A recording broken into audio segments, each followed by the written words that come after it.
The world is getting crazier. People are acting more and more insane. The end of the world is tomorrow. Tomorrow. There's only one thing to do when the world is falling apart. Listen to Basil and Gonz as they discuss this week's news and events through the lens of Bible prophecy. You are listening to Canary Crime News Talk. You're listening to Canary Crime News Talk. Today is September 9th, 2020. This is episode 204. And you know me, I'm your best buddy, Basil. And this is Gonz. Welcome to another live stream episode of the podcast where what do we do here? We think outside the cage. What else do? We talk about biblical news about tomorrow brought to you today and share all of our crazy ideas about the news. Crazy ideas. Mm-hmm. And you know what's best, Gonz? We're not getting deplatformed. Yeah, not yet anyway. The whole title of this episode was meant to trigger just all the platforms. Maybe Twitch doesn't like it because we'll be fine. Yeah, okay. All right. Well, we can't get in trouble for spreading sanity, Gonz. That's the thing, you know. A lot of people, they get banned from different platforms. You obviously getting demonetized on YouTube. So, you know, but they can't ban you for spreading sanity and reasonable thinking and ideas. I don't know. See, about that's that. our secret. That's our secret. People think we're in the Illuminati because we're not banned. No, we just know how to. We know how to, you know, not get kicked off a platform. That's the key. All right. What's going on with you? What's the news? Well, I apologize for the Monday no-show episode. Yeah. I was celebrating my, scores. The score's 12? No. Is that 12? No, come on, man. 14. It's 14. No. 4 scores and 7 years ago. How many years was that? Do you know? I don't know. What's a score? 10 years. It's 10 years. Really? Celebrating my mother's 3 scores and 8, so she's 38. Oh my gosh, Come on, do some math. You're making me mad. I don't know how old your mom is. Sin Kitty in the chat knows it. 20 years. A score is 20 years. Yeah. Oh my gosh. So, they brought Fortnite back with the game, so I'm going to bring back scores, Okay. Especially as I approach 2 scores, Basil. Oh 2 my scores gosh. and -2 at the moment. Oh my goodness. All right. Numbers are a little low again today, Gonz. They're really getting us. They're I know. If anybody has, I mean, there's foul play afoot. I know there's foul play. We can drop by 80%.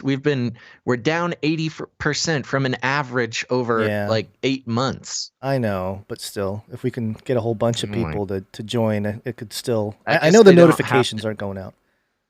Yeah. They don't have to deplatform you if they just turn off notifications. All right. Well, that's good. Let's see. What was the last show? Friday. Mm-hmm. Friday. It's getting a little cooler where I am. It's no longer 100 degrees every day. We'll talk about that. We'll talk about the temperature you've got manipulation. Yeah, we have our wild theories. It is getting a little cooler, but we'll see if limited time. Here, is this something you wanted to talk about? I do want to mention because a lot of people have been messaging me about it. I know about Richie from Boston and how his channel was deleted off YouTube. So full-on deletion. I don't know what he did, if he had any strikes or if I don't know what the whole story is. If it was a copyright thing or if it was just content. Because you can get banned for that kind of stuff. Obviously, I got a strike. Racism. It's because he's from Boston. He's from Boston. That's why. Yeah. And also, Never Lose Truth is having some personal life issues. If you guys want to go visit their channel there, Never Lose Truth. Got some messages about. Just wanted to let it be known that I know about some of the people that have been impacted. And again, we're trying to stay under the radar, but also not. So one talent weapon. All right. Well, speaking of which, Gonz, I think it's time to get into the stories. And of course, I hear them. They're chanting for it. They're outside. They're protesting my home because we have not yet jumped in to the Flippy update.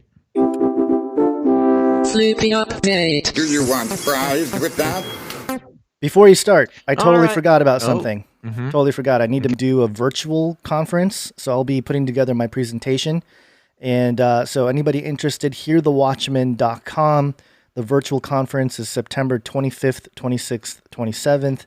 And you can sign up and support the people over there. Hear the Watchmen. There's a bunch of us doing the virtual conference there. So, and I'll be a part of it. And again, I'll be presenting about and otherwise. So yep, hearthewatchmen.com if anybody's interested in that. And I'm sorry, go ahead, Flippy, update. No, that's okay. Actually, and we'll plug my Twitter one more time. Started up my Twitter last week. This is great. We're up at about 321 followers. We need to keep that growing, and I'm gaining steam. Starting to gain some steam on the convincing prosthetic mech racing to help me get my training.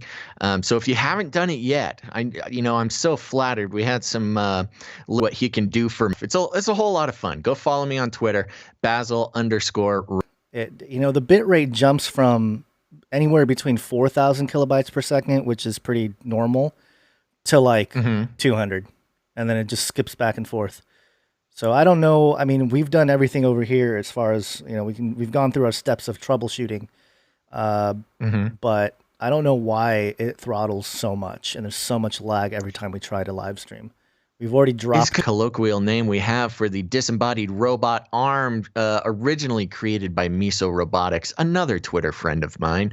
And we use the conversations about Flippy as a proxy conversation to discover and call the shots of how robots and AI are sneaking their way into our lives.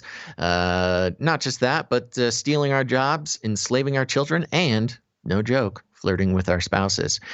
So today I am coming from cnet.com, so a very reliable technology source here. And the headline is T-Mobile used a 5G connected robot to give someone a tattoo. We got a lot of stuff in B for a tattoo. I was in scare quotes there, was needled into the skin by a robot arm being controlled by a tattoo artist and another responds to the command. Tests on an army of heroic vegetables and prosthetic skin samples, T-Mobile said Tuesday. T-Mobile, the brand, said Tuesday. Dutch tattoo artist Wes applied the tattoo on Dutch actress Stijn Fransen for the experiment. There were a number of steps that had to be accomplished on the way to inking this moment in teleartistry. Quote, firstly, we needed to work out how to track the tattoo artist's movements and detect when he was making contact with the surface and transmit its data over the 5G network, said Noel Drew, who built the tattooing robotic arm. Quote, secondly, we had to develop a robotic platform that could receive this data in real time and control the robot's movements in relation to the human arm. Thirdly, we needed to telestream interesting, some interesting things in the video.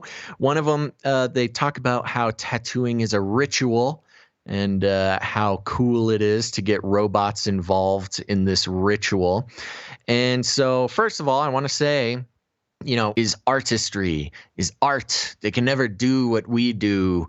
And I don't know, man. It's this tattoo artist business wiggling their way into this business as well. Now, of course, there's connections to be made all over the place with this.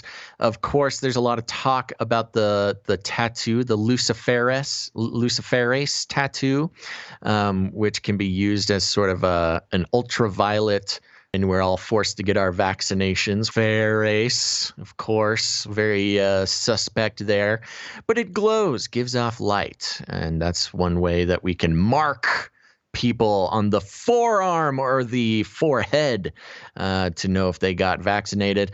And interesting thing to note with this robot arm tattooed in the experiments, unfortunately, the end product kind of looks like the FBI categorized one of the pedophilia symbols. Yeah. So that was unfortunate for this actress, whether that was on purpose or not.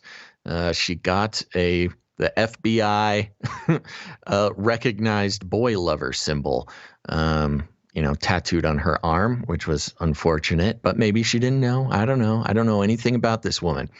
And then, of course, being 5G. I mean, what are we even doing as humans if we can't give tattoos from, hundreds of miles away using robots? I don't even know how we survived before this technology. So there you go. Watch out, tattoo artists. Flippy's coming for you. Yeah. Yep, it squashed a tomato the first time, and I got to put my arm under this thing. They had some failed experimental footage where they were trying to, what is the word? I don't know, calibrate the machine, and it was just stabbing this needle like an inch or two deep into the vegetables, the experimental vegetables. Yeah, and she's a little too excited about getting the first 5G tattoo. So, very interesting. T-Mobile has always kind of been part of an NWO agenda type of situation there with their ads, but this is a next level. Robot arm, the left arm, to not get any... What is the... what's the... Well, what's it would be super Why is the obvious. Left arm important? It would be like too obvious if it's the right arm or like the right hand, it'd be too obvious. So they got to do the left. Okay. They can't say nothing. Okay. His way in the chat says, what's real about 5G versus scaremongering? I want to know. My personal thing, look, I get it. I've seen it all. I've heard it all. I've read it all. I'm aware of all of the theories surrounding 5G. I can tell you brain and gives you cancer, all sorts of stuff like that, type stuff, which not to belittle that. That's very important. But as far as hard scientific evidence, technically 5G is within fan. I'm not mostly. It's going to. Do you? Look at they lose any kind of frequency. Wi-Fi signals do that if you get too close. Most electromagnetic radiation, if you get too close at high concentrations, it is extremely dangerous. And that's the main, I think, legit worry about 5G. Immediately, like everyone's expecting. We're us humans. You shill. All right. Well, we'll move on from this T-Mobile story. We got a few updates here. We interrupt this broadcast to give you a brief update. By the end of this timely interruption, you will be thoroughly updated. COVID.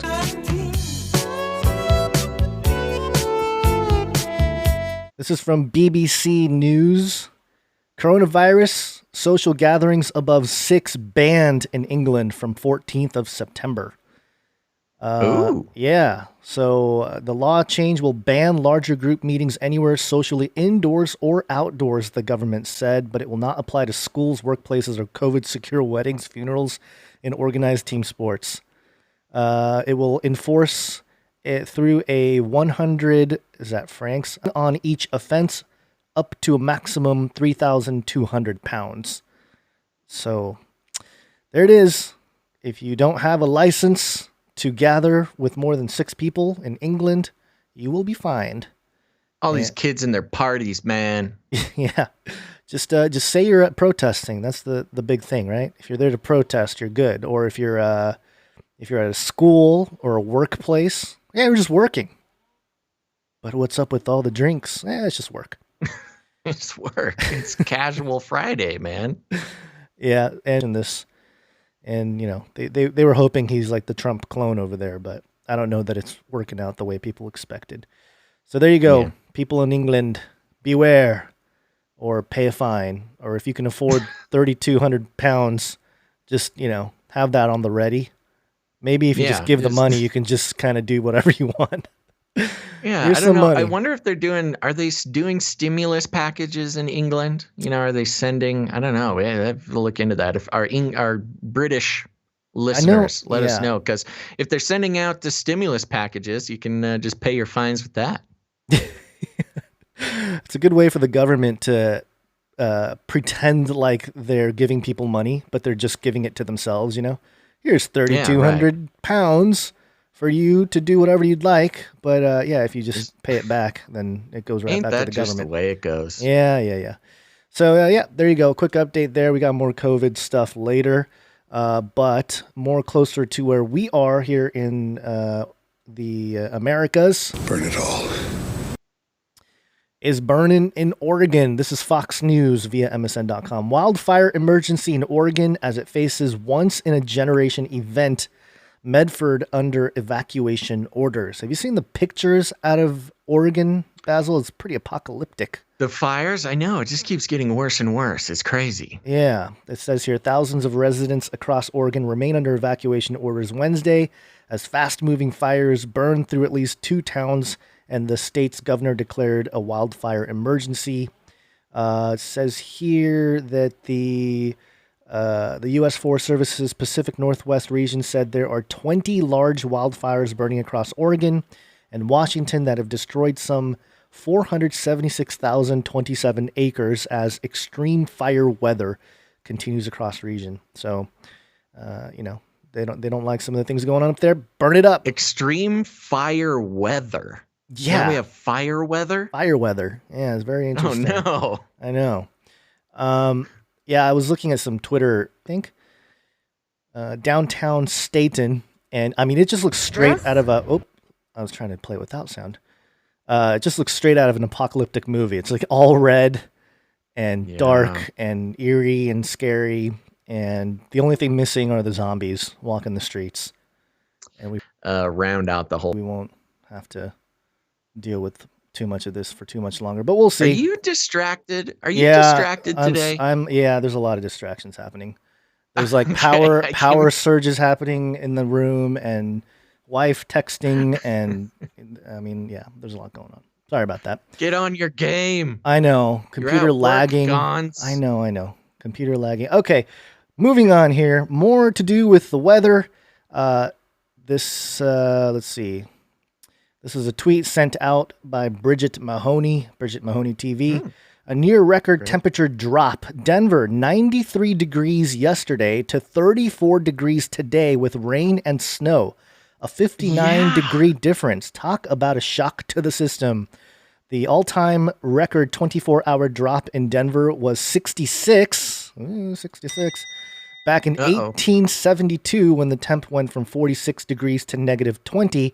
Which is more of a, cold to like really, really cold, which is kind of understandable. But 93 to 34, that's insanity. Yeah. Yeah, you got nothing to say about that? You're just sweet, super cold? No, that's what I was saying. It's cooling off really fast, man.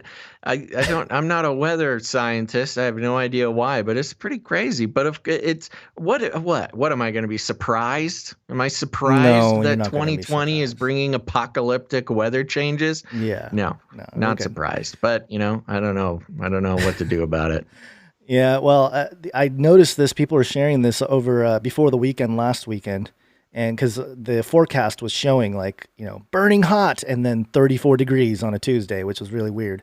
But there's a video that some people shared with me. And I think the one that I got was from one of our producers, sort of weather conspiracy type of channel on YouTube. And the title of the video, Russian Weather Engineering Over North America. It's an old lecture, but he was playing it over some like real-time Earth weather system data stuff, earthquake monitors and whatnot. But yeah, he goes over some of the technology and how they've had the ability to manipulate weather. Nothing surprising for our listeners here, but a resource for anybody who is curious about the lecture before they take it down in the description of canarycrynewstalk.com. And he also had another video that claimed that he captured some kind of heat beam or some kind of laser, but kind of inconclusive on it. Recently about whether or not these fires are directed energy weapon, if they're the culprits. And in my opinion, it might be. Now, here's the thing. Keep in mind, directed energy weapons is beams shooting, allegedly starting fires. But the thing with real directed energy weapons is that they are they're invisible. That's kind of the whole point about them. Yeah. And so, if you're seeing videos or pictures of, here's evidence of the directed energy weapon out there, this for whatever reason, there's a number of reasons, whether chaos, et cetera, whatever it may be. There's nothing that says that it's not, but it doesn't need to be. And whether or not it's being started by directed energy weapons or just a guy with a flamethrower, a purposeful chaos spreading event, it doesn't really matter. It spreads the if they're chaos using either new way. DARPA black budget technology or just a match. Right. Well, I think there's some heat wave type of technology that can spot some of the laser beams if they're being used, but I'm more compelled by some of the evidence of directed energy weapons, not just the existence of them because we know they exist, but it's the type of burns where like half the car is burnt, almost one side, perfectly to a crisp, and then like a line, and then just nothing on the other side. Stuff like that's where it's like, it doesn't seem normal. But in the case of these types of fires, we don't know what kind of stuff they got going on. You can get it. It could be both. It could be some guy being paid off to start a fire with a match. And then, hey, just put that magnifying glass a little hotter over that little region there so the fire gets a little hotter or whatever. So you never know. The point being, a lot of chaos. And again, and the reason that we have these conversations, I mean, we are the DARPA try to mix in like black budget super technology. It just makes the conversation that much harder, and it kind of is besides the point. It doesn't really matter when you're really trying to logically think through it. You don't need space lasers to start fires. Dento being of government and shadowy agencies instigating something or someone to do something. It's easier to pay a junkie to go start a fire and then just disappear him than it is to keep a secret with a DARPA weapon, which would involve, a bunch of people to operate. I mean, you're talking, it would take a couple hundred people to control the satellite and to control the weapons and to this and to that. And or those just are the aliens. Or the aliens. And those are the people you can't disappear and who end up writing books later on down the line. True. So there's loose ends either way. Yeah, we'll just, we have this conversation because we are particularly sensitive to the normie conversation. We're trying to feed you guys how to approach the normies. Yeah, we're trying to rise above the sort of the pleasure of super obscure, looking into super obscure conspiracy theories and trying to bring it into a more sane conversation that, can actually reveal the important parts of the truth to people versus, just looking like another tinfoil hat wearer. Well, the thing is, too, the evidence for weather manipulation been done, the patents that exist. I mean, it's if you want to, apprise your normie about those things with a situation like this, absolutely do it. But it's all in a matter of time, and it's a matter of how many friends you can keep before they realize the truth. Yep. All right. All right. I think it's time to move on. Okay, here we go. COVID.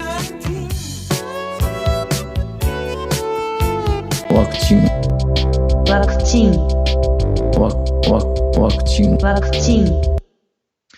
Okay, everybody, a little update with the vaccine stuff coming on.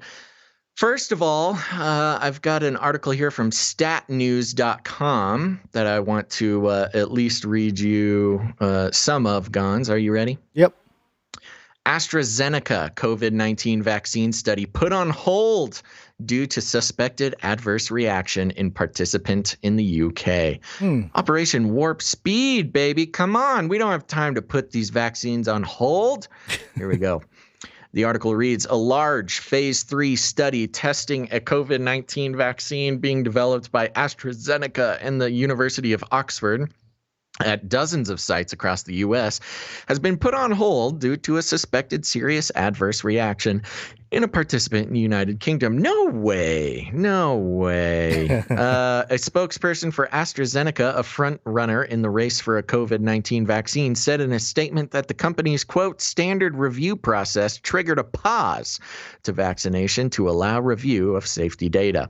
In a follow-up statement, AstraZeneca said it initiated the study hold. The nature of the adverse reaction and when it happened were not immediately known, though the participant is expected to recover. According to an individual familiar with the matter. I hate that when this whole new movement, it used to never be that a news outlet, could keep a source as, quote, a routine action which has to happen whenever there is a potentially unexplained illness in one of the trials, while it is investigated, ensuring of the single event to minimize any potential impact on the trial timeline. An individual familiar with the development said researchers had been told the hold was placed on the trial out of an abundance of caution. Been a while since we've heard that. A second individual familiar with the matter, who AstraZeneca vaccine trials underway, as well as on the clinical trials being conducted by other vaccine manufacturers. Clinical holds are not uncommon, and it's unclear how long AstraZeneca development are being closely watched. Given it's in phase 3 trials, AstraZeneca is the first phase 3 COVID-19 vaccine trial known to have been put on hold. Researchers running other trials are now looking for similar cases of adverse reactions by combing through databases reviewed by so-called Data and Safety Monitoring Board, the second person said. Yeah, why so-called? Okay, that's very suspicious. AstraZeneca only began its phase 3 trial in the U.S. in late August. The U.S. trial is currently taking place at 62 sites across the country, according to clinicaltrials.gov. I'm just going to have to save that link here. Hold on. A government in Brazil and South Africa. There are a number of different reactions that can qualify as suspected serious adverse reactions, symptoms that require hospitalization. Yeah. Twitch actually looks fine. No, it doesn't. Okay. No, it does not. There we go. I reported that about 60% subsided during the course of the study. The vaccine, known as AZD1222, uses an adenovirus that carries a gene. Is designed to induce the immune system to generate a protective response against SARS-2. The platform has not yet been used in an approved vaccine, but has been tested in experimental vaccines against other viruses, including the Ebola virus. So what they're referring to their vaccines reaction, which has got some people spooked. Continuing, the phase 3 trial in the U.S. aims to enroll about 30,000 participants at 80 sites across the country, the U.S., in response to the holds. Clinical holds in ongoing studies often involve a pause in recruiting new participants and dosing spokespersons. So there you go. Vaccine. Interesting that they don't actually tell you what it was. Hoping to hear what the actual reaction. Very serious response this person's having. Yeah, and I'm just looking at the stream here. It must be the internet weather controllers. But back to the vaccine study here. As a counter to this, there was a poll, but it says here 9 pharmaceutical companies developing coronavirus vaccines issued an unusual joint pledge Tuesday to stick to safety and science amid mounting public fears that pre-election politics could drive vaccine decisions. Science is truth. Has dropped as President Donald Trump has repeatedly predicted that a vaccine could come before the November 3rd election. Nearly a fifth of Americans are hesitant to. It goes on. I'm not going to really get into all of it, but it's just interesting how even amidst the trials and some of the issues going on, they try to blame Trump out of it. Like, oh, it's Trump's fault. He's the one. He's trying to go too fast, trying to make it political. Oh yeah, no, Orange Man bad. Why isn't he making? I know, but it's just alarming and funny that they're like, hey, we're not going to be political at the center of attention this year because of this whole virus situation. And I actually tweeted this out, and I'll just read it through because I have all my sources here. But it's concerning some of the stuff that's been going on in Africa, and the UN actually admitting to some issues with the polio vaccine. Did you hear about this, Basil? No, I didn't hear about it. Okay, so this is my tweet thread here. I'll kind of explain it along the way. I said a short story about Africa and vaccines told via screenshots from public information. So this is not fringe conjecture. This isn't free of wild polio. And the headline here, Wild polio. Africa now free of wild polio virus, but polio threat remains. And the article, you still got to watch out for the domesticated polio. Well, yeah, but the article states, I have the screenshot here, that it's a vaccine-derived polio. So it says Tuesday declared the health authorities on Tuesday declared the African continent free of the wild polio virus after decades of effort, though cases of vaccine-derived polio are still sparking outbreaks of the paralyzing disease. Yeah. Are still sparking outbreaks of the paralyzing disease in more than a dozen countries. So hold on. That is funny. Wow. How in the world can you say that you're free of the polio virus except for the vaccine-derived polio? Like, hello. That is pretty crazy. Okay, wow. I'm not done. So the next tweet here. A couple days later, on September 2nd, AP News says polio outbreak in Sudan connected to oral vaccine. So they're starting to kind of admit it. And it says here the World Health Organization says a new polio outbreak in Sudan is linked to an ongoing vaccine-sparked epidemic in Chad, a week after the UN Health Agency declared the African continent free of the wild polio virus. And it's funny because they use the exact same picture of this poor like African boy getting an oral vaccine. Right.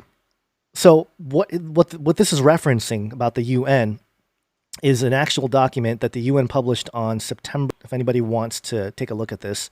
So circulating vaccine-derived poliovirus type 2 Sudan.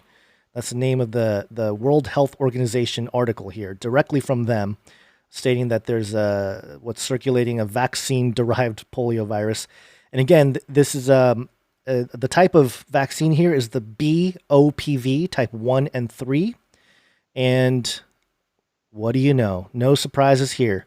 The oral vaccine called BOPV is directly connected to the Bill and Melinda Gates Foundation website there, I guess, of the BOPV for polio, global development. Wow. So there you go. You don't have to be a crazy conspiracy theorist to connect these dots about the agenda here and the kind of money that this great philanthropist Bill, going on all these channels and get the vaccine, the same guy. So all I'm saying is be careful out there. Be careful out there. Yeah. No. And of course, we've been told over and over and over that vaccines don't shed viruses, which we're seeing the exact opposite with this polio problem. Man, vaccine-derived polio spreading that just dismantles every vaccine argument ever. Yeah. Not to say that the polio, wild polio, has been tamed, but that's. Oh yeah, fun. The race wars. Race war. I've warned you and warned you and warned you. I've warned you. This is NewYorkPost.com, NYPost.com. Rochester PD's entire command staff retires amid Daniel Prude protests. The Rochester Police Department's entire command staff announced their retirement on Tuesday, the mayor there said, amid raging protests over the death of Daniel Prude, the black man who was killed while being subdued by city cops while he suffered an apparent breakdown. Chief Laron Singletary, a 20-year veteran of the force. Hold on, I got to make my font bigger. Here we go. Chief Laron Singletary, a 20-year-old veteran of the force and Deputy Chief Mayor Lovely Warren and the city council about last night's demonstrations. During the meeting, Warren told council members that, quote, the entire Rochester Police Department's command staff has announced their retirement, adding that Deputy Chief Mark Simmons was also stepping down. Quote, there may be a number of others who will decide to leave as well and retire, Warren warned. Rochester native Singletary, 40, had faced calls to resign from Black Lives Matter activists over his handling of the investigation into Prude's March death, though he'd said as recently as Sunday that he wouldn't step down. The mayor stressed that Singletary, who was named chief in April 2019, hadn't been asked. The chief has felt that his career and integrity has been challenged, Warren said. He has dedicated 20 years to this city and feels that the events lasted what he called the, quote, mischaracterization, which is a crazy word to try to spell, and the politicization of the actions that I took after being informed of Mr. Prude's death. As a man of integrity, I will not sit idly by while outside entities attempt to destroy my character, the statement said. The events over the past week are an attempt to destroy my character and know what I stand for. Marabito, who oversees the department's operations bureau, didn't state a reason, saying in a statement that serving on the force was one of the proudest achievements of my lifetime. Quote, I have often reflected on my time growing up in the city and the many friends and neighbors who helped guide me and encouraged my decision to become an officer, Marabito said. I have never regretted that decision and the people who I have had the privilege of assisting throughout my service. No successors were immediately named. The mayor said she didn't yet have an exact date for the retirements as she was in it for not supporting your people. But there you go, Gonz. We've been seeing it happen here and there across the state. I actually have personally known some police officers who called it quits. And now, you know, the entire retirement of a command staff on a police force can be a pretty big thing. I mean, I'm wondering if this is considered a win by the Black Lives Matter people. Yeah, I don't know. I mean, this is one of those situations I guess it where would be. It would be, I suppose. But what are you going to, I mean, I don't know. This is one of those issues where I feel really bad. Who are they going to replace them with that's better? Qualified. Like that they would be, man. Yeah, it's a tough life when the entire country is surprised by the story, but I wanted to include it because it's one of those situations where I think we're going to see a lot more of this. And meanwhile, you have not violent, but sure. You know, people with guns and stuff to protect their homes and whatnot. You know, the disturbing thing that this could lead to is a couple of things that have been bandied about, which A is the privatization of the police force, where now you have corporations running police forces. You know, kind of like you know, the first fire departments in like in New York and in the big cities that first started developing fire departments, they were all privately owned. They were businesses and companies. And kind of how the way fire insurance worked back then, how fire insurance started was you were just paying basically for protection, paying these firefighting, this little placard you had up in your building that said, we pay for fire insurance, save our building. But if one of these fire department corporations came in and you didn't have a placard, they'd just walk away. They wouldn't even put out your fire if you didn't pay. And unfortunately, that's kind of, I mean, there is a world where the future of policing will be, defund the police, you know, our taxes don't pay for police anymore. Instead, you have to pay for like a police membership. And, you know, the cops, if you call the cops, you got to give your membership ID, kind of like AAA or something. And if you're not a paying member, they just won't show up. Which makes no sense. It's like, hey, you know, down with the system. Let's just make sure the rich people can protect themselves better. Well, that's the thing. That's the backlash that's going to happen. If you defund government tax-paid police, you're going to have private enterprise come in, and you're going to have to pay them. So somebody's got to pay them. Yeah. And it's going to be you. It is. And you know, it's really, I always go back to this passage in Daniel 11:38 that talks about the man of sin and how he's going to he's not going to honor the gods of his fathers, but instead honor the god of forces, which is translated fortresses, the Hebrew, or I guess it's Aramaic, Uz, and it means a place or means of safety protection. And so there's I don't know, there's a movement happening in this direction where somebody, the wealthy people are going to have the kind of militant protection. It's almost like the old days, before we had nation states, where people it's just serfdom. And now we got these really rich people with important server rooms that they can't be breached, physically or electronically. So they have to have these crazy fortresses. Very interesting. Better have a Bitcoin. Better have a Bitcoin if you want the cops to show up. But there you go. Yeah, more turmoil and expected in many ways.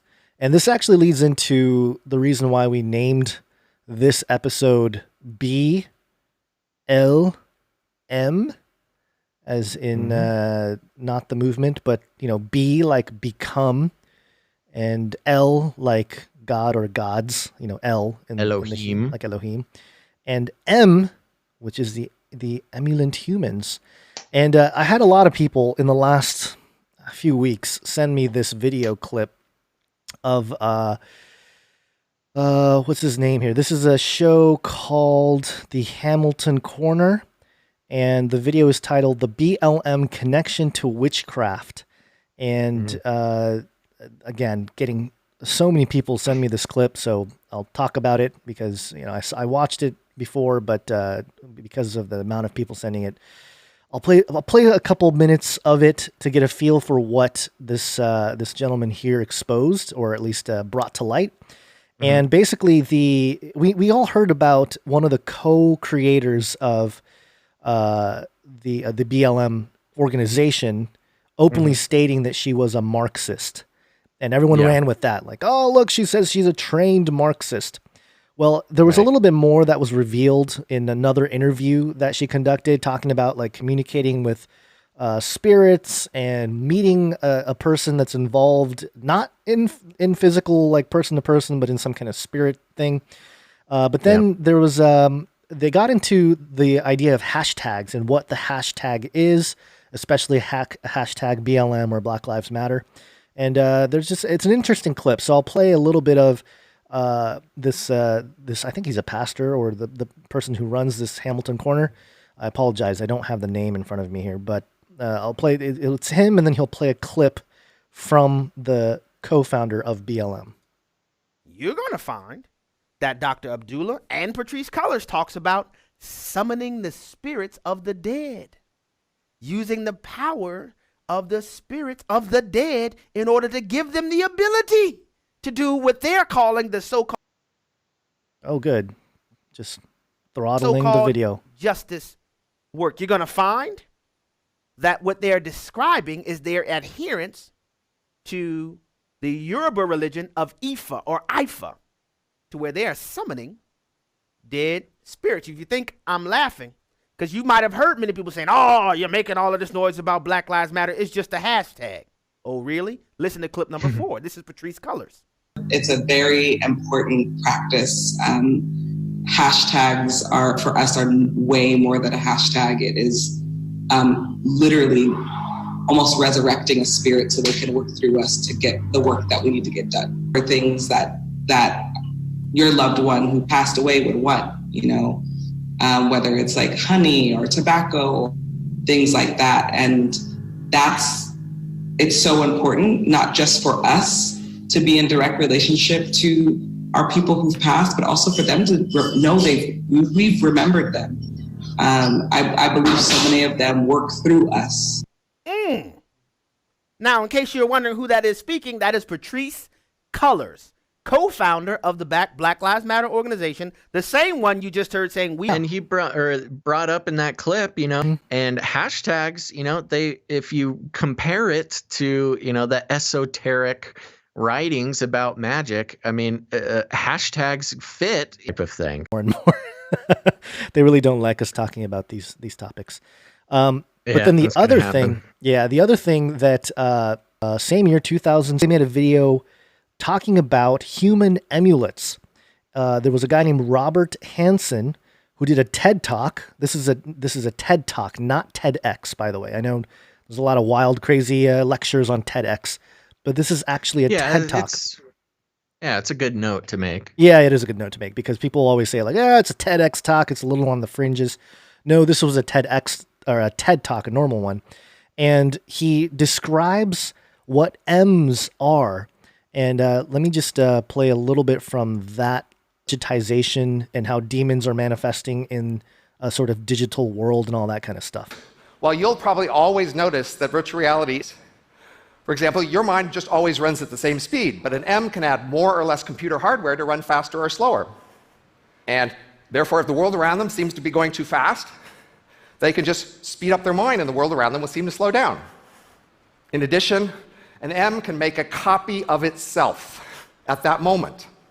This copy will remember everything the same, and if it starts out with the same speed, looking at the same speed, it might even be told, you can be immortal, in principle, though not usually in practice. And an M can move its brain, the computer that represents its brain, from one physical location to another. M's can actually move around the world at the speed of light.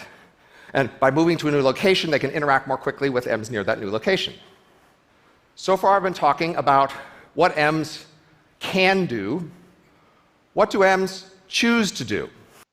You can watch the rest of the lecture there, but again, M's, according to Robin Hansen here, and connect that to the whole thing we just talked about with the BLM lady saying we're channeling spirits and that sort of thing. It's just very weird. The whole thing is very weird, and it goes into that idea of what are these exactly? Is this software or is it hardware? It is software. It's software that's being. He talks about hardware being the server rooms. We have our physical world, but he goes on in this lecture. You might be interested in watching it, Basil, in full. It's only 12 minutes long, but he talks about how we experience our world and the physical world, and here we are. But to an M, their physical experience is virtual. They will live in the virtual reality as conscious entities. Like conscious avatars. Yeah, they're conscious avatars created by humans, so they're going to do what we would do. It's kind of like the sentient world simulation that we talked about years ago. This guy's actually bringing that more to life. And it's funny, at the beginning of the lecture, he says, if you're not slightly disturbed by what I'm saying, you're not paying attention. Right. So he's really... I think that same thing all the time. I know, but this guy is not, he's not a biblical eschatology guy saying that it's all coming to an end. He's more talking about like, hey guys, it's about to get cray-cray, Yeah. Well, even in the conversation about how, again, going into some theories being espoused, even by us in the past, of, you talk about spirits and especially dark spirits of different kinds being able to inhabit, cyber spaces. Right. And, a lot of talk about, dark spirits being able to inhabit. Specifically, we've talked about androids and sort of soulless bodies. Yeah. But it's kind of the same thing with these M's, but in a virtual sense, where they can inhabit. They don't need to inhabit a physical android body when you've got the entire collection of human knowledge and interaction space. The idea that they would it's not that funny. He goes on to talk about it's hilarious. He goes on to talk about how they're basically going to be slaves, like they're going to work, and how it's going to impact the economy because their work is going to impact how we live and vice versa. Right. And so it's just very fascinating how he sees the development of this technology and how they're really, really trying to build it. And, I'm sure Elon Musk is part of this process, and we saw the pigs. The pigs, yeah. Which was very underwhelming. Yeah, very underwhelming example. But there you go. That's where we got the whole concept here. It was kind of a mashup of the idea of BLM, but also the M's. It was reminded of the M's, the emulate humans. And in connection to the Elohim hashtag emulations that are being cut dramatically. Switch. Apparently, YouTube is just doing everything they can to keep the numbers down.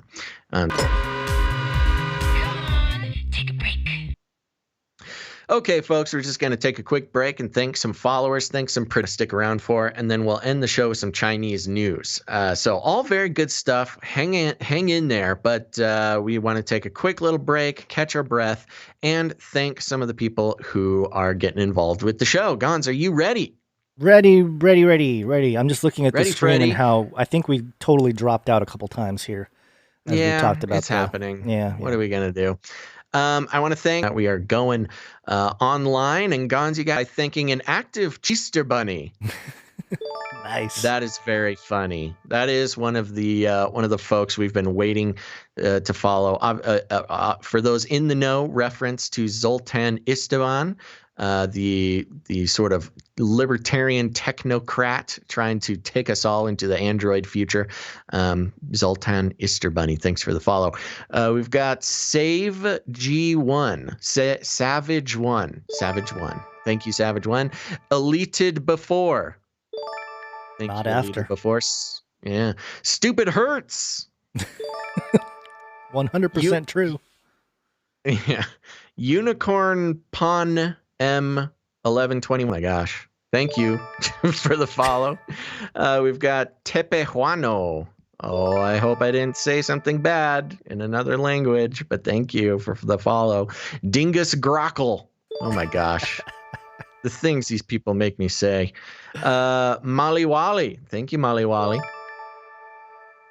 Sounds and like then a drug. we've got yes, and thank you very much for the follow. And if you haven't done it yet, we'll put the link in the chat here. Follow us at twitch.tv/CanaryCryRadio. Now we work on the value for value model. We have decided, well, it's not even just us. It's not even deciding. It's just the truth. The advertising reason for fake news. It's the reason for lies. It's the reason why it's for scaremongering. Get as many views. The main inventors of podcasting and probably the first podcaster. Yeah. And an important example for us, Gonz, who actually started the value for value model.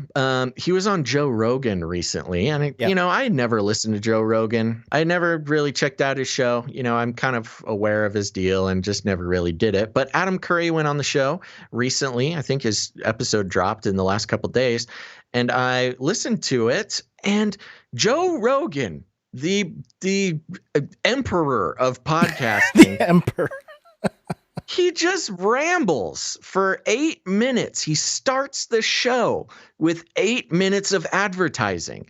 Like, I'm trying to go on, listen to my buddy Adam Curry, and look, now, Joe, I he's not a huge fan of obvious.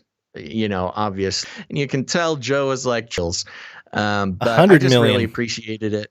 Yeah, and it made me realize like just how evil this advertising trap can be.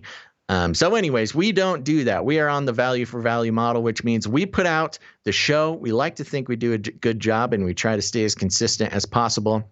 And if you, the audience, gets any value out of the show, it's your responsibility, really, to put some value back in. Now, if you don't get value, that's okay. We're not asking anybody for money who doesn't willingly. Our producers, because it's the real world, baby. Put it on your and Gonz, you and I, we'll hold that up in court, baby.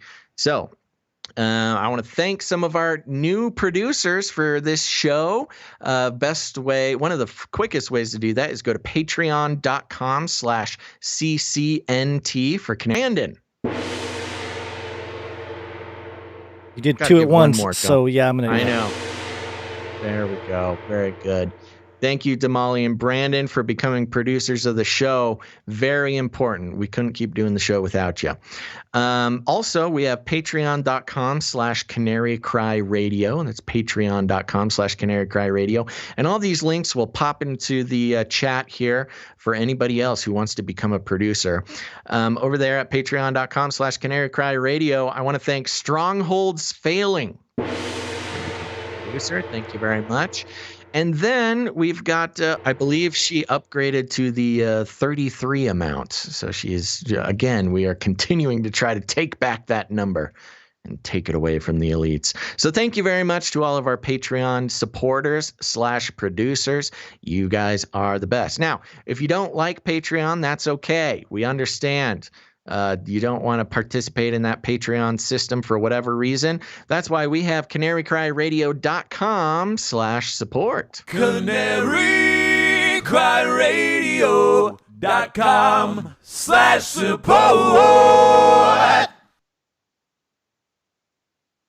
That's right, Gonz. Okay. Over there we have PayPal options, monthly support options, as well as one-time support amounts in any amount if commitment's not your thing. Who do we have coming in on the PayPal? On PayPal, we have a handful of new producers. We have Cheryl coming in with a new monthly producership, so thank you, Cheryl. And we also have Adam. Thank you, Adam. Thank you very much, Adam. And we have our $33 support, of course, our 33, yes, which is caught on. Not Again, anything we're not. Yes, we're not Illuminati members. This is producers who decided to take back the number. And who's coming in for 33? We have Cynthia, $33. Thank you, Cynthia. We also have Guy. Guy, you're my guy. And Nicole, $33. Thank you very much, Nicole. So you guys are the best. Yes. That's right. And we have obviously different ways you can help produce if financial is not the thing that you can do. And we don't have any crypto today, but and no jingles that came in, but we do have art. One art, please. And of course, it comes from our regular artist of the show, Allie Gazelin Bonds. Yes. In the Twitch chat. Allie's back. Thank Allie you. is back. And today, her piece of art is called, I think I lost it. I think it has something to do with your Twitter. Uh-oh. You got to find it. I know. Well, I have the most art. Important one. I know. I have the art up on the screen for those of you watching. Twitter Takeover, I believe, is the name of the piece of art. Oh my gosh, my computer is not cooperating. And it's got your cats. I think there's more cats every time she draws. I know the cat family is growing. Yeah. Looks like each one of the cats, they all have their own. The other one is Twitter posts for Basil. So of course the cats are ruling the content as always. And there's me standing there with some cool shorts, and I am trying to have their own accounts. In 33 profiles. I don't know why she has multiple profiles for this cat. Yes, and my then, cats are making multiple profiles to follow me, I think is what's going on here. And then there's one on the ground. Actually, there's two of them on the ground if you look carefully. One of them is saying, "That's nothing. I've got 666." Oh no, these evil cats. Evil alien cats that you somehow... Well, thank you for all the... Thanks to all the cats and kittens who follow me on Twitter. You know, interesting note. I can't remember if we mentioned this before, but remember Carol Baskin from The Tiger King? Yeah. I remember you mentioned. Machine outside doing something and very distracting. Sounds like a trash thing. I got good. I heard good just sound a little gate, bit. so. It's not too bad though. Yeah, your sound gate's doing fine. Yeah. An email. Well, thank you. Oh yes. Okay, so this is very interesting, and this is why you got to stick around for the break, because we've got all sorts of good content. Now, we got an email from a job. I'm a contact tracer and have been for a month now. And they wanted to give us some information from being on the inside of being a contact tracer. Now, we've all, we reported on this when it started happening. You know, it's kind of part of the stimulus plan, get people back to work by, you know, putting them in the employ of the government, tracing COVID contacts. And here we go. They say, okay, so here's what I'm seeing. The majority of people getting infected are people who are not taking COVID seriously. Okay. Some of them are taking it seriously, but will let their guard down in certain circumstances or be infected by members of their households. I've seen entire restaurant staff get infected for not staying socially distant, not wearing masks. I've talked to people who like barriers because of what they went through or because they know they spread it to other people who got really sick. I've seen people who all they did was repair a vehicle for a neighbor. They never came into contact with the neighbor and 100% got it from touching the vehicle itself, despite the summer heat. Okay. I've talked to students who were in their infectious period and went clubbing before symptoms started. I've talked to people who went to bars and restaurants before realizing they were infected. I've talked to people who the only thing they did is go in their household, got extremely ill and had to be tested. Talked to people who were required by their jobs to get tested just by chance because someone else had been infected and they tested positive before symptoms began. I've talked to people who all of their roommates or dorm mates got infected. I've talked to restaurant staff whose employers were not. That doesn't change that the virus is real. It doesn't change that no matter how you run the numbers, the death toll is far higher than the seasonal flu. Okay, that doesn't change the fact that people actually do need to be cautious, socially distant, need to wear masks. And there are people in the population who can't wear masks. I have Asperger's, meaning I'm high functioning autistic. I have been seeing posts by fellow autistics in my Facebook group that state they cannot wear masks because of texture and they freak out and hyperventilate. There are others that are like that for different reasons medically, and I understand that. But if people who are refusing to wear masks because they don't want to be told what to do wore the masks, then the people who legit can't wear the masks would be safer. The stats that are being posted in the group are flat out false. Interesting. I've been running data on COVID since January 13th. I'm not saying do anything about the people in the group, but spreading misinformation is dangerous because those are the types of people who are being infected and spreading it in bulk, the people who won't wear masks and won't stay socially distant. It isn't going to stop anytime soon either, and it's because people who are being so stubborn about holding off on socialization, eating out, washing their dang hands, and refusing to wear masks. I, hands down, do not want to take the vaccine, period, like everyone else in the group, but unlike the people in the group, I can see that be going to make the vaccine mandatory.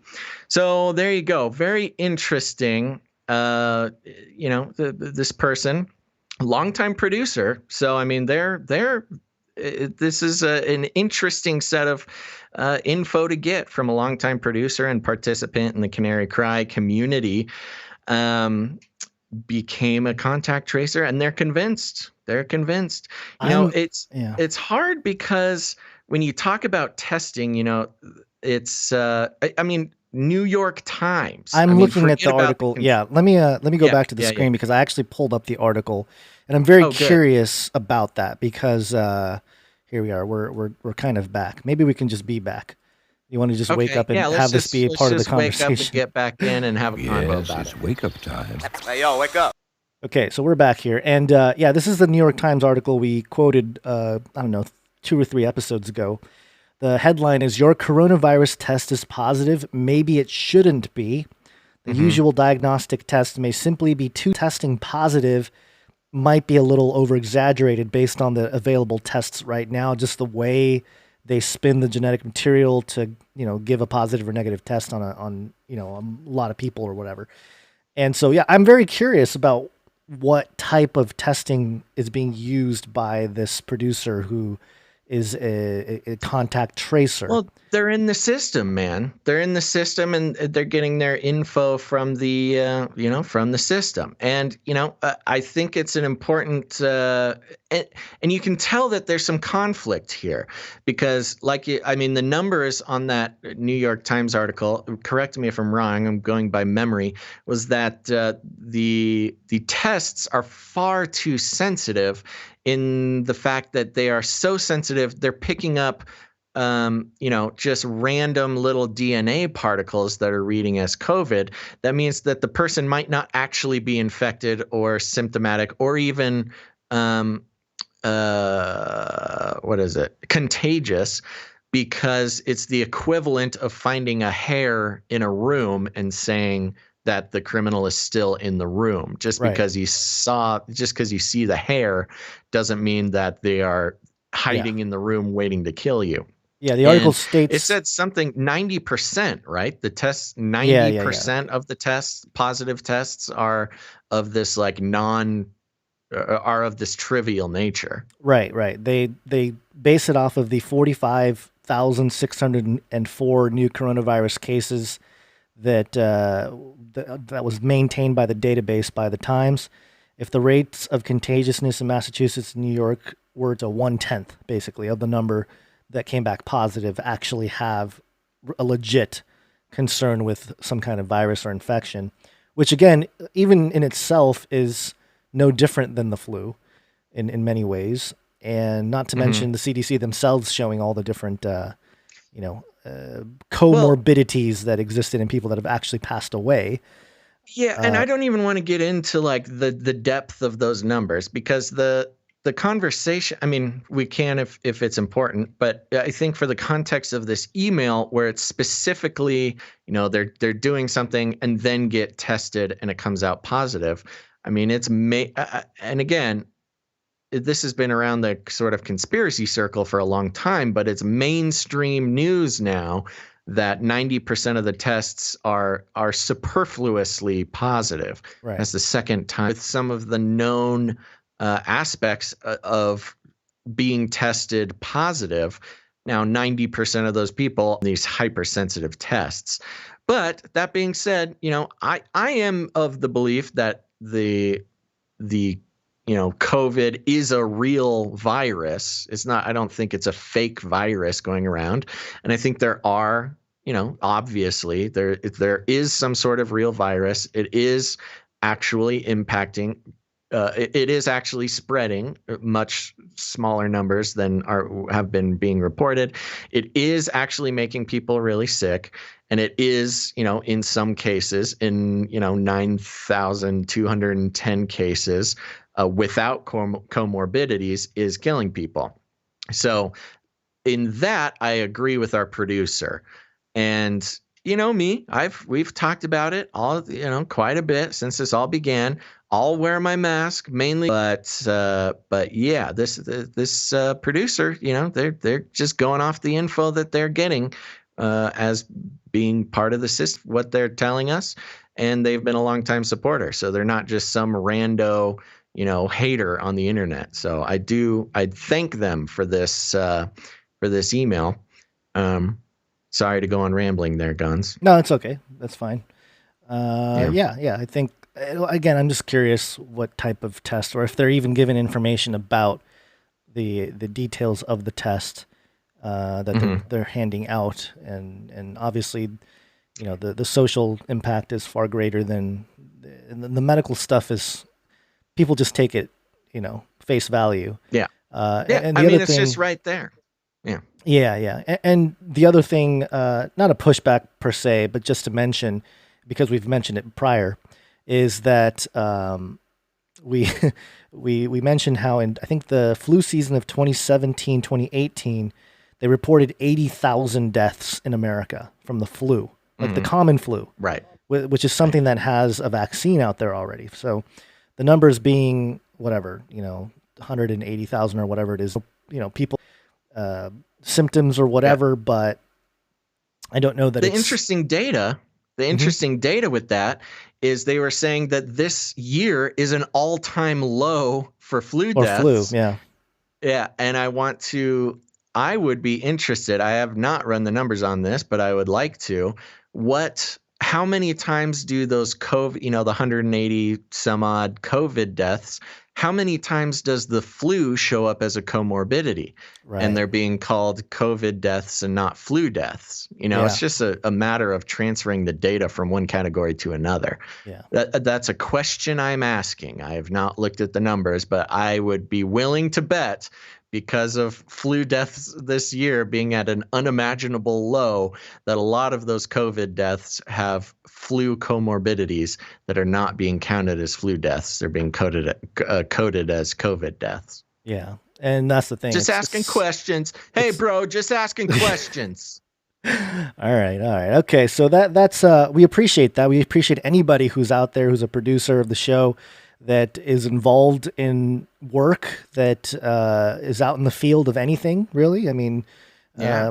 Anything that would give us insight on the boots on the ground situation that's out there, pilots, dentists, whatever you're into. If you're a contact tracer and you agree with this person, let us know. Or if you're a contact tracer and have other ideas, let us know as well. We want as much boots on the ground info as we can. Again, whether you're a contact tracer, a pilot, whatever you do, let us know your experience, because that's kind of what's missing in a lot. Label people normies. If they test positive, just tell them they're normie. Put like, normie on the file. And that'll just confuse the number counters. Okay, so we have a couple different stories to land the plane for this episode. The first one here is about the quantum computer, and this is another call out to the producers. I don't think we ever received a quantum computer jingle. So if there's anybody who would like to put together some kind of quantum computer jingle, we are open for that. And since we don't have one, I will play... What jingle should I play for that? I don't know, man. Roll the dice. Razzle dazzle. Razzle dazzle. Razzle dazzle. There we go. But we gotta have that. We gotta have that jingle ready when I become a mech pilot. I know, a mech racing pilot. Yeah, and this one concerns Bitcoin. So Bitcoin go to moon. And this is Cointelegraph.com. No, a quantum computer won't instantly reward you with 69,000 Bitcoins yet. What? I want that. The latest quantum computer may not help unlock lost Bitcoin, at least not yet. A Bitcoin wallet with nearly $7 million is up for grabs, but anyone intending to be a crypto thief and nab it will have to crack the password first. Crypto Twitter user Alan Gal has put out a call to his 29,900 followers for solutions on how to gain access to 69,370.22 Bitcoin, worth roughly $695.4 million as of this writing. According to the September 8th post from the Gal, the wallet has been passed between hackers for the past 2 years without success at determining the password. This is with a private key there. Blockchain records show transactions associated with the wallet address began in April 2013. That quantum computer, please. This raises an interesting question. Using a quantum computer, what would be the chance someone can gain access to a random wallet with a lost password, even with a $695 million motivation? Advancements in quantum computing have been areas of contention for cryptocurrency proponents for some time, as many believe the machines could undermine the security of the Bitcoin blockchain. However, experts, are divided on the idea. While the very primitive present-day quantum computers cannot break blockchains and their underlying cryptography, larger ones on the horizon might have that capability. As recently as June, scientists in China were able to exchange an encryption key at a distance of 1,120 kilometers using quantum entanglement, exceeding the previous best attempt by 1,000 kilometers. Wow, pretty impressive. That is super impressive, yeah. Further advancements in the technology could potentially mean users would be able to authorize transactions outside of the internet. In terms of lost passwords, the technology would have the ability to go through more permutations than the best machines today to find the unencrypted passwords or even to reverse the hash. Last year, ex-Bitcoin Core developer Peter Todd called Google's quantum superiority feat a computer which solved an equation which would otherwise take 10,000 years in just 3 minutes and 20 seconds, not 3 minutes and 22 seconds, as, quote, a primitive type of quantum computing that is nowhere near breaking cryptography. However, others, including Deloitte, aren't so sure. The accounting firm's website states that current technology in quantum computing makes 25% of all Bitcoin in circulation vulnerable to attack. If enough coins were stolen, the market could potentially crash, undermining confidence in cryptocurrency. Quote, even if everyone takes the same protection measures, quantum computers might eventually become so fast that they will undermine the Bitcoin transaction process, the firm stated. Quote, in this... Yeah, watch out, Bitcoin folk. Yeah, they might come after you with the quantum computers. Oh, Dento being in the chat had a good point, and I lost it. It was a while ago, but it was something. Oh, here it is. All hackers distracted by greed now instead of truth. That's an interesting point because, hackers, of course, there's always been hackers who are just motivated by, stealing money. Yeah. But, you think about Anonymous, who's been kind of strangely quiet lately. You think about a lot of these hackers who have sort of devoted themselves to making the world a better place. Them from, I don't know, finding, obtaining, and releasing documents about Epstein or, any of the other important things going on in the world. Distracting them with a challenge to get $700 million instead of, revealing the truth. That would be an interesting little psyop. Or conversely, if somebody's worried about, for instance, hacking the American elections, it's like, no, don't worry, hackers. Don't worry about the elections. Just go after this Bitcoin wallet. That's what you need. It's like some bait or something. Right. That is a really good point. Yeah, it has definitely changed the temperament of hackers. But I guess, there was always that edge to hackers. And of course, if you're able, now that we have, magic internet money, of course their attention is going to go there, especially when there's a $700 million reward there. But yeah, with quantum computers, somebody was asking about like, hey, wouldn't quantum superiority make the whole blockchain, kind of moot? And, this phrase quantum superiority that Google came out with, that was a lot of marketing. Like, yeah, they did achieve this thing with a particular equation. But it's not really, quantum superiority is very, I don't know, linguistically sort of pumping themselves. It's PR, yeah. It's not really, and plus with what China's doing with exchange and encryption key, I mean, that's like with using quantum entanglement, that's pretty gnarly. That's basically teleportation right there. Yeah, in so many ways. And telepathy. That's true. For those who information. Aren't familiar, quantum entanglement is where two particles will be in sync over, infinite distance. Yeah. And so if you are able to harness the power of these two particles being in sync, you can manipulate one of them and it will manipulate the other one simultaneously. Instantaneously with no lag. And in theory, you could do this over an infinity distance. But they've done it over 1,000 miles, which is pretty impressive for such a complicated thing for us little humans to be figuring out. Right. Okay. Yeah. Very cool. Anything else on that? That's it. Just keep your eye on the quantum computers and keep an eye Bitcoin. on the Silk language, which is the most recent quantum computer programming language. Oh, there you go, kids. There's your career focus. Silk. Path. Silk. SILQ. And I think they're going to find interesting ways. It's really like a cat and mouse thing, Who's gonna really get there first? Because if good guys crack, a type of quantum encryption first, then something like Bitcoin can update it and keep up with the updates. But if a bad person gets it, then all bets then are we're off. all done. But it's not just Bitcoin. But it's not just Bitcoin, though. You know what I mean? Like the encryption for everything. Bitcoin. It's your everything. It's everything. Your emails, everything.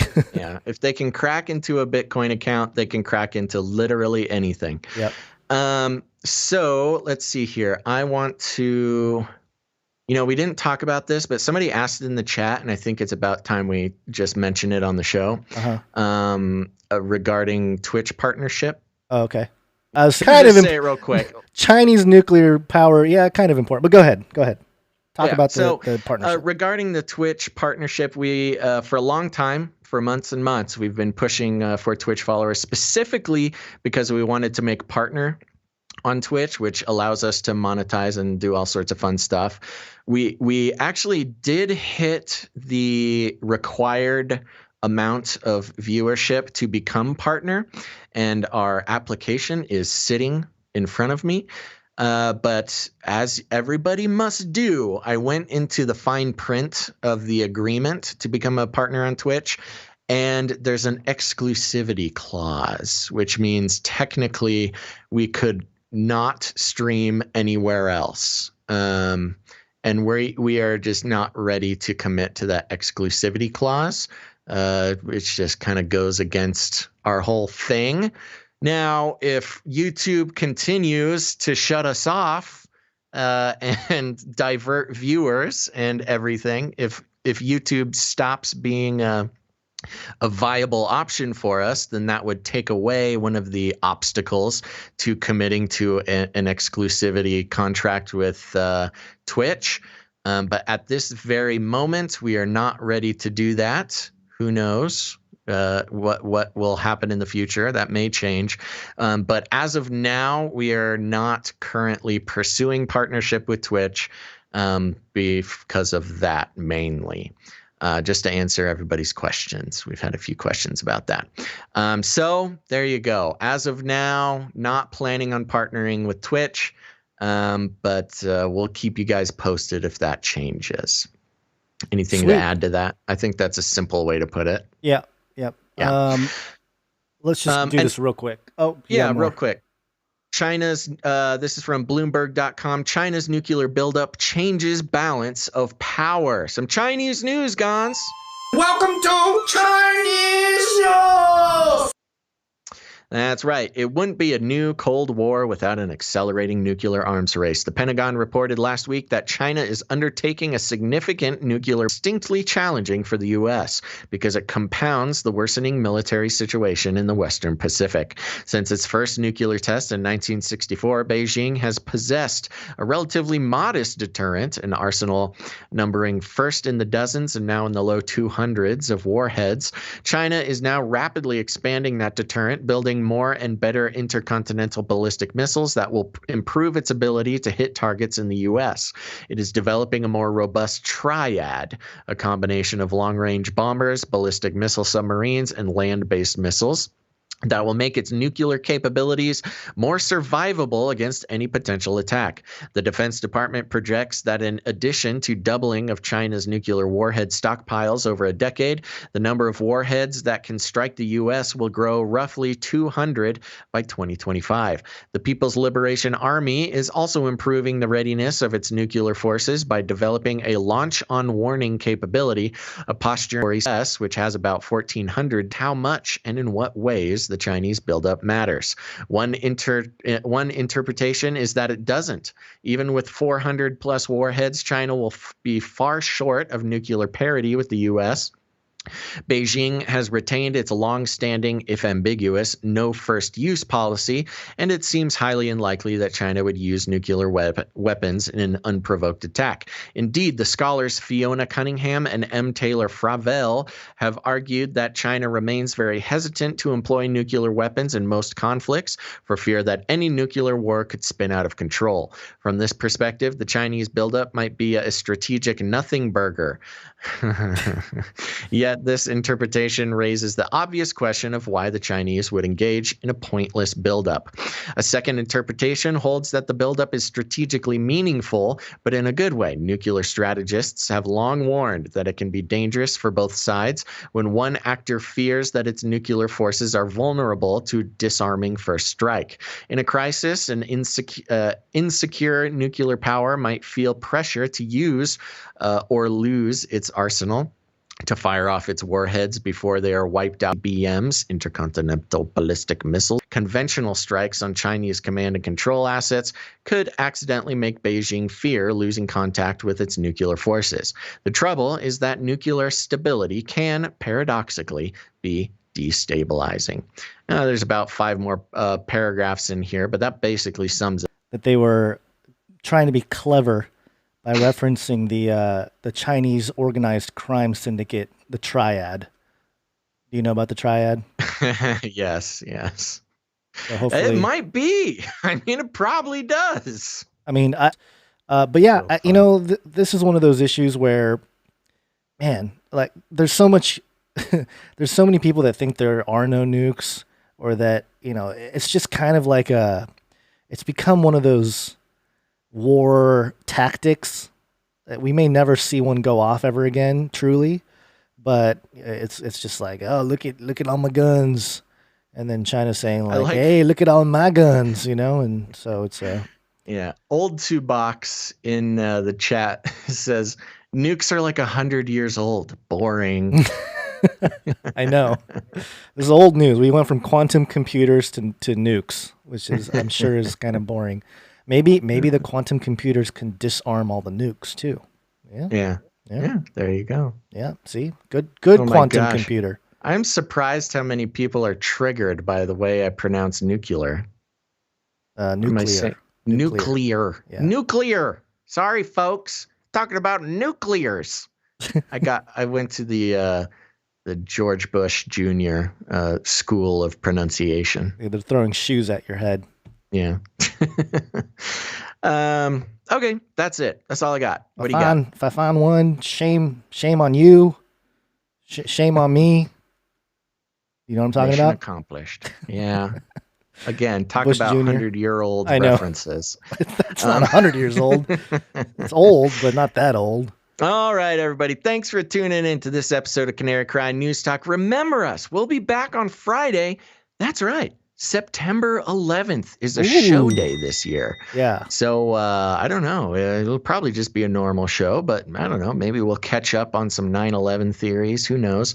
But if you're looking for something to do on 9/11, you can catch us here wherever you're watching.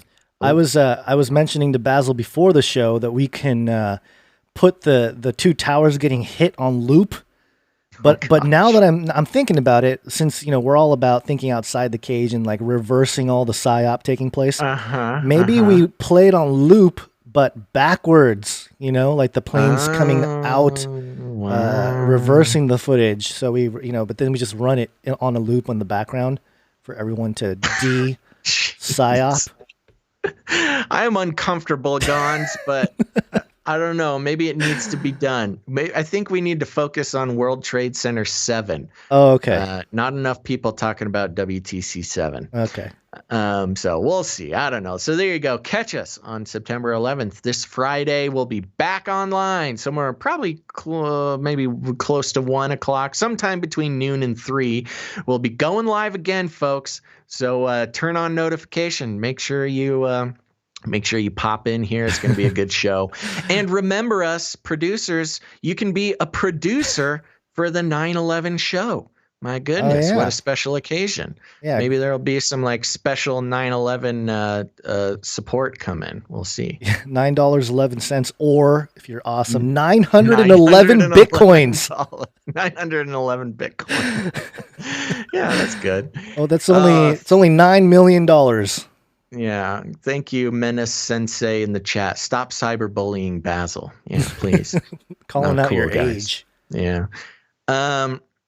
Okie dokie. There you go. So remember us. You can head to patreon.com/CCNT or go to canarycryradio.com/support. canarycryradio.com/support. There we go. Thank you very much. And remember, if supporting the show financially is not in the cards for you, you can create art, you can create jingles, and you can create songs. We've got some great songs going to play on the Canary Cry mixtape at the end of the show here, so don't go anywhere. But remember, you can also support the show by leaving ratings and reviews. Very important to do that. If you have not done it, please just Google Canary Cry News Talk Apple Podcasts, and you can leave a review there. Tell the iTunes robots to suggest the show to people. Very important part of the ecosystem. Or you can just send a show. You got friends, you got family. They're all starting to wake up, realizing the world is not what it seems. If they need a little help, send them a show. Just send them an episode that you like. And if you need any more instructions, here's what you do. You walk right up to them, you grab them by the cage, and then you shake it. The end of the world occurred pretty much as we had predicted. I want to shake things up, stir up some controversy, rattle a few cages. Hey, stop that! You'll never silence me. I'm the last angry man, a crusader for the little guys. Rattle a few cages. The human race will have every opportunity to improve. And if they don't? Ask Noah. That's right. Just News Talk. Make sure to tune in next time. But until then, think outside the cage.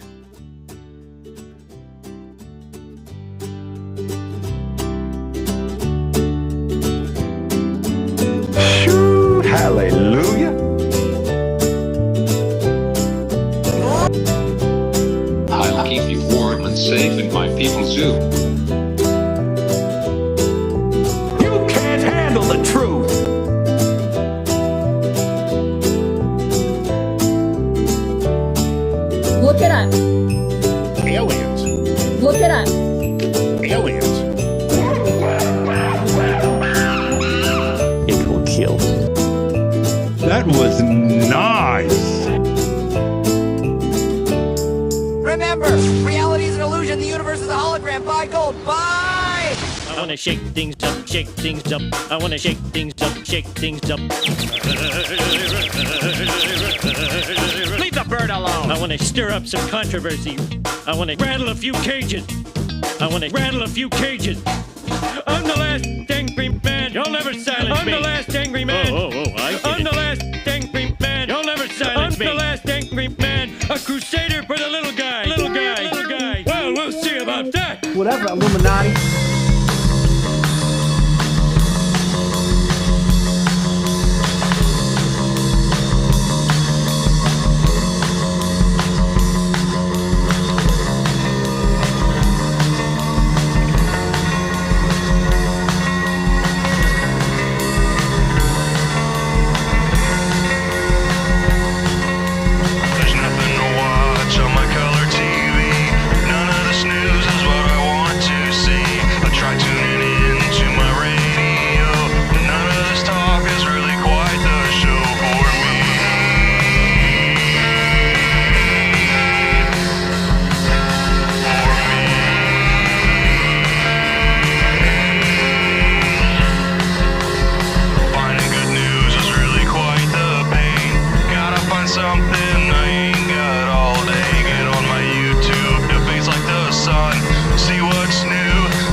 There's a new voice saying we're not afraid to die.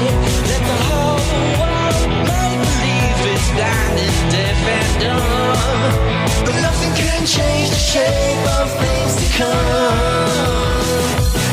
There are changes lying ahead in every road, and there are new thoughts ready and waiting to explode. When tomorrow is the day, the bells be told for sound. But nothing can change the shape of things to come. I am Dr. Future with host Basil and Gonz at Canary Cry Radio, and I invite you to join us as together we experience a future quake. Crowding out all realities. There's revolution sweeping in like a fresh new breeze. Let the old world make believe it's blind and deaf and dumb. But nothing can change the shape of things. Nothing can change the shape of things. Nothing can change the shape of things. Nothing can change the shape of things.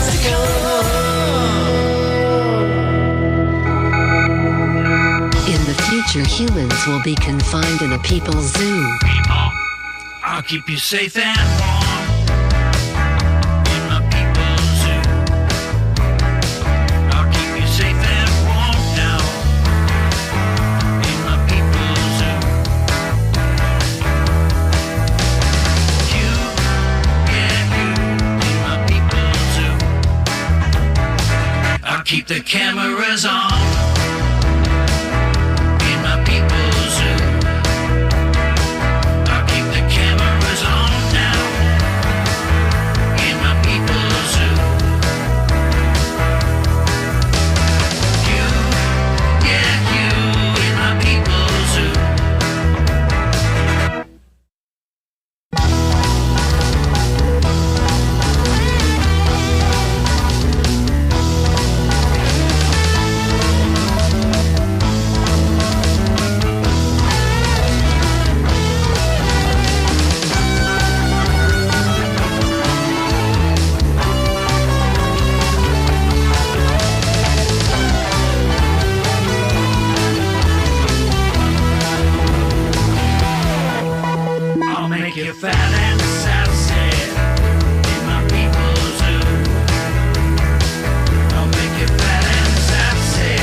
People's zoo.